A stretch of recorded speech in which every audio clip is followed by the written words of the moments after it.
Welcome back to another episode of the Bad Influence Podcast with me, your host, yours truly, Jordan Banderas. Don't forget to hit that follow, subscribe button so you never miss out on our deep dives into real shit.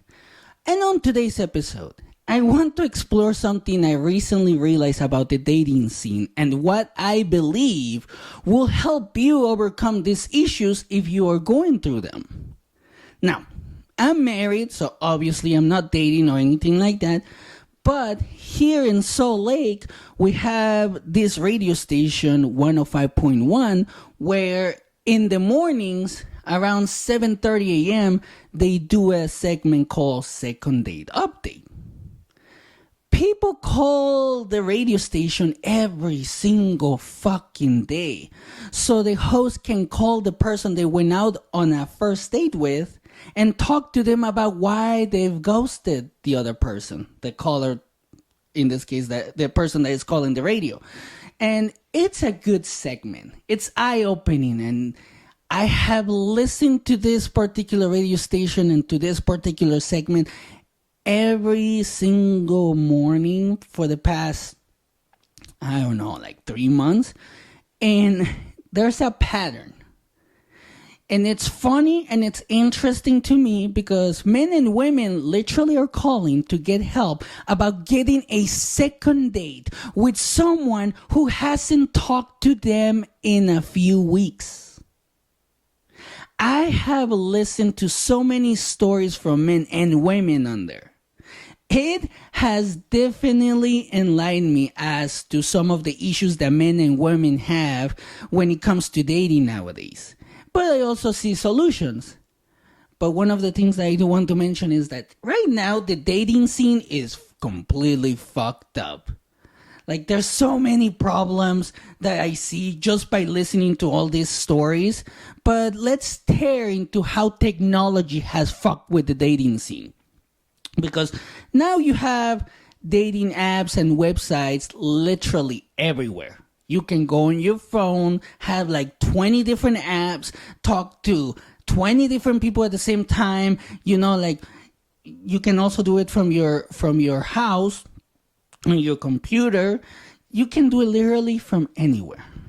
And all of this technology is throwing more hookups and potential soulmates at you than ever before. We have never been more connected at any point in our history than now, but at the same time, we're also disconnected. But guess what? With this digital explosion comes a shitstorm of complications. And it's just getting fucking worse every day. All the stories that I hear, and again, this is from men and women. Women get hurt, men get hurt. And it's just so messed up. Another issue that I see is that because we have all of these options, literally thousands of will-be flings just a swipe away, making a damn decision to get to know someone, to see if that person is the one, feels like hell. And then there's also a lot of fucking pressure from friends and family. You know what I'm talking about, the typical, when will you get married, have kids, or be in a relationship? Oh my gosh, you're a leftover, right?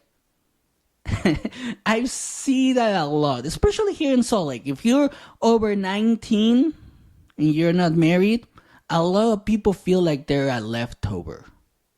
And to put that kind of pressure on someone is wrong, because now they'll go online and try to find the one just to shut you up, even if the one for them, it's a piece of shit. And also there are studies that show that too many options can screw with your head. And it makes sense because when you have this many options, when you have 1,000 options, all of those would be partners, will be hookups, can leave you haunted by the ones that got away. This shit ton of choice breeds commitment phobia.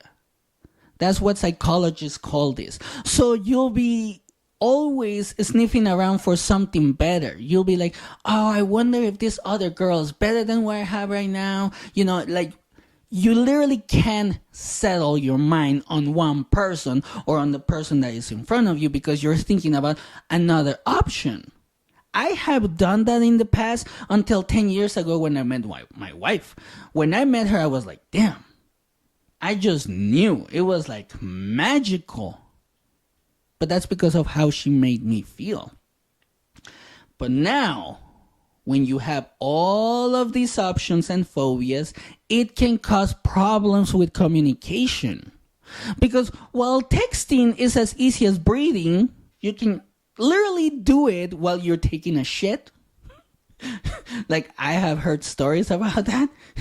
It has also stripped away all the fucking nuances of real talk, of the face-to-face communication, of seeing the body language of the other person, of looking at them in the eyes and figure out if they're telling you the truth, if you can actually connect with them. So misunderstandings are as common as catfishing in these digital waters. And let's be honest, most chats are about as deep as a puddle. Anytime people go out on dates right now, there's no conversation, there's no connection, there's nothing. They're barely scraping the surface and they're like, oh, she's the one. Oh, he's the one.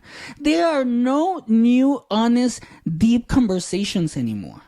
It looks like the authentic connections are non-existent or very, very, very rare at this point. Like nobody's communicating to connect. And that's a problem because, again, and this has been proven by psychologists, we do better when we connect with others. Our brains act different when we connect. It's literally embedded in our DNA. We have to connect in order to survive. That's one of the things that I love about psychology because it explains it that way. And now, with all the technology that we have available, there's no real connection. There's nothing like that. People are being dicks. People are making fun of each other, attacking each other, and then those same people are trying to go out on dates, right? And another thing that is happening is that now you have to agree with their beliefs or you're not a good match to them. So there's a lot of pressure on that too. And don't get me started on ghosting. Look, I have been ghosted in the past and I have done it as well.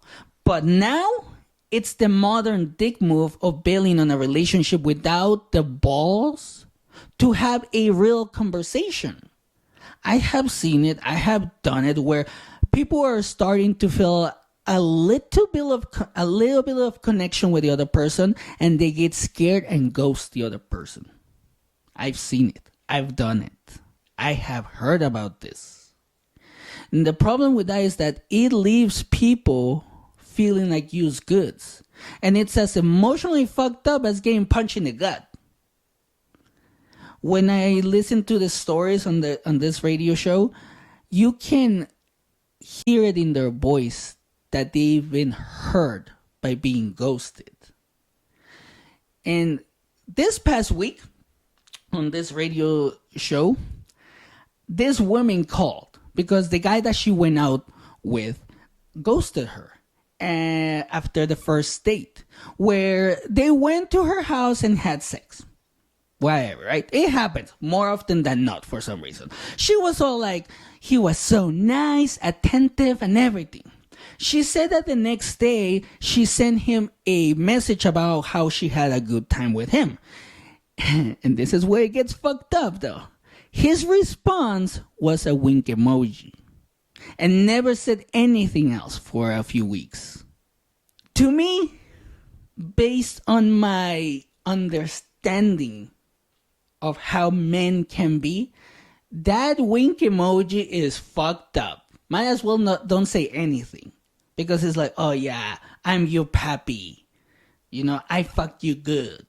That's what it sounds like to me as a man. But when the host heard about the wink emoji, he fucking got mad. He was all like, this is fucked up, in better words, you know?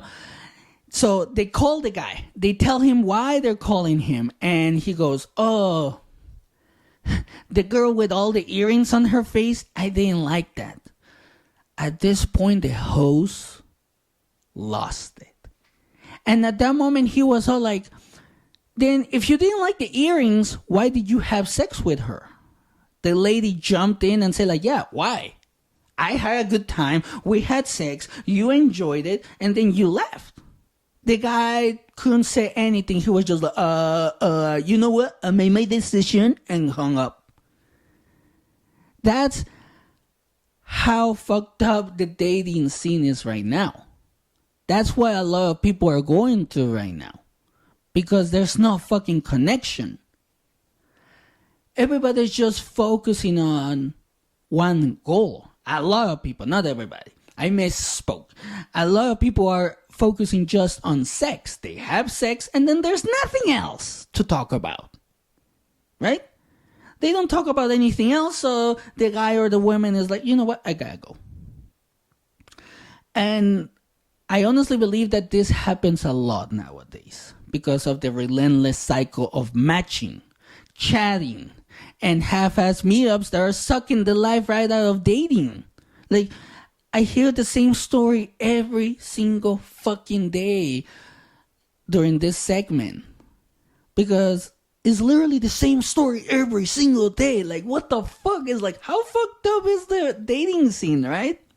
And when people start doing shit like this, it's turning what should be a hunt for a meaningful connection into a fucking soul-sucking chore. Like, what would you want to go out on a date where the probabilities of not connecting are above 90%? Yeah, there's a little percentage that you're going to connect, probably, if you decide to open up or, lead the conversation towards a connection. But it's hard. And then we also have the pressure from movies, TV shows, and stories on social media. Because their fairy tale romances and bullshit perfect love stories sets us up for failure. Because we're seeing that and you're like, that's what I want. That's what I fucking want. But what they don't show or talk about is that authentic relationships are messy, challenging, and nothing like what's blasted by people, where everyone's busy painting their love life as a fucking masterpiece. They're like, oh my gosh, I have the perfect love life, right? They take the pictures on Instagram, they post the videos on TikTok or Facebook or YouTube. It's like, oh, the perfect life. And what do you hear later? Months later, right? He was abusive. She was a drunk. All of this shit. And then they get divorced, right? And another thing that's hurting dating right now is the circus of balancing personal freedom and career shit. We're trying to find someone who's not a complete idiot, with someone that doesn't have an ideology so strong that they want to convert you to their ideas just so you can date them, right? And when I see and I hear all of these things, it's no wonder why you're all a bit twitchy about dating. You're like, dating, no, men, women, everybody's bad, right? Plus, the whole landscape of dating is shifting right now. You have new gender roles, monogamy, polygamy, what relationships should look like according to some or according to everybody, because everybody has a fucking opinion. It's all for grabs now. So now you have to create your own version of your relationship, the one that you're actually content with, happy with, and fulfilled with. So if you want to overcome your dating issues now, try this, because this is what helped me find my wife 10 years ago. It might be a little bit outdated, but hey, who the fuck says it may not work for you, right? If it worked for me, it can work for you. One of the things that I learned when I was looking for somebody to settle down with, I learned that you have to use technology like a tool, not a crutch. So you have to be picky about who you really want to connect, who you really want to understand. And when you do that, you have to understand that if you swipe right and go out with that person, you want to get to know them for who they are. Not just a trial and error date, or I'm just going to have sex date or anything like that. If you don't want anything past date number 1, it's okay. But you have to let them know. Don't be a fucking dick. You're a grown-up, right? You're a man. You're a woman. Don't act like a fucking child. And you also have to level up your fucking communication. Escape the small talk and jump on a call or video chat to really get the measure of someone. Don't just text for days or months. That's one thing that pisses me off when I talk to people like my friends and coworkers, that when they're dating someone, it's like, oh, have you met them yet? No. How long have you guys been texting? 6 months. I'm like, that's a lot. That's a fucking lot. You know, like, what the hell? When are you guys gonna meet? I don't know. No, but now you can see their faces over a call, because what if you're being catfish? It happens more often than not, believe it or not. Also, adjust your fucking expectations. It's okay to have expectations, but nobody's fucking perfect. Nobody's gonna check every little box on your list. You have to embrace the mess and remember that it's about the journey, not just finding Mr. or Mrs. Right on date 1. It can take a few months to see if that other person is the one. It can take a few years. You have to get to know them. You have to see if you have things in common, not just sex. And if you get ghosted, shake that shit off. It's not you, it's them. Keep your head high and your middle finger higher, because you have to remember that you don't have to have sex on your first date. Look, I'm not judging, okay? I'm not judging you. But if you have sex on the first date, then the possibility of getting ghosted increases tenfold. So just prepare, because again, it's not you. It's the other person that just wanted sex when you're looking to have sex and want something real. Yes, you can have both, but communication has to come in first. You know what I mean? I hope you do. Now, I know dating can be overwhelming. So if you need to take a pause so you can refresh, you can. And then you can dive back into it when you're ready. You don't have to be dating 24/7. You can do whatever you want, and you have to get out there in the real world at one point. So you can put the apps down, delete them from your phone, and don't go online on chats just to try to meet someone. Go out there in the real world. Face to face beats algorithm chasing any day. So go to parties and events in your area, anywhere where it will be okay to approach another person just to talk. Just to talk and see who they are, what they like to do. Maybe I have something in common with them. You know, you have to act like that. And you also have to say, fuck the social media show. Because you have to keep your relationship offline and focus on what actually matters. Real and honest connection. One thing that pisses me off a lot nowadays is when people start dating, and there are people out there that on date 1, they start taking selfies with their date and being like, oh, I love this woman, I love this guy, he's amazing, you know, from day 1. From day 1. That's not gonna work. That would kind of like creep me out at one point. It's like, what the fuck, you know, like, woo. There's no connection in that as well, right? And another thing that will help you is that you have to talk about your goals with the person you're dating. Not on the first date, though. I'm talking about once you guys are committed to a serious relationship, so you can support each other's dreams and grow together. That actually will show you if that other person can see your vision or is actually willing to support your vision. It's absolutely important to talk about that. once you know you guys are going to be official or you guys are official. And finally, embrace the fucking new norms. Be open to different kinds of relationships. I'm talking about biracial relationships, monogamy, polygamy, all of those things. Those types of relationships. And respect everyone's choices. Respect them. You know?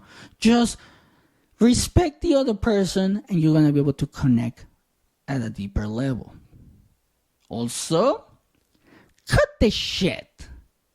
Right? Cut the shit and get honest about modern love. You have to tune in and throw out the fucking rule book because that shit is outdated.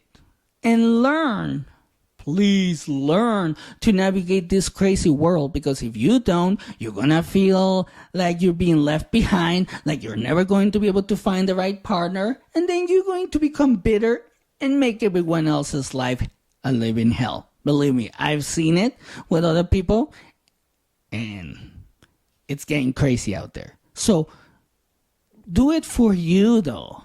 Work on yourself. Find the partner that you want. Figure out exactly what you want. And then go out there and have real connections. That's how you're going to find the perfect partner for you in today's crazy modern dating world. And that's it for today. Make sure to subscribe to our channel for more inspiring content. Keep an open mind and engage in respectful discussions in the comments below. Remember to like, subscribe, and hit that notification button to stay tuned for more content. And if you have a story, a question, or just need to vent, you know where to find me. Share your journey and let's navigate this wild ride together. Until next time, stay connected, stay badass, and remember, the world needs your unique brand of badassery. And here are my final thoughts. Dating is not the same as before. You have to adapt, be open, and be you in order for you to be able to find the person who will love you for who you are. And have a great day.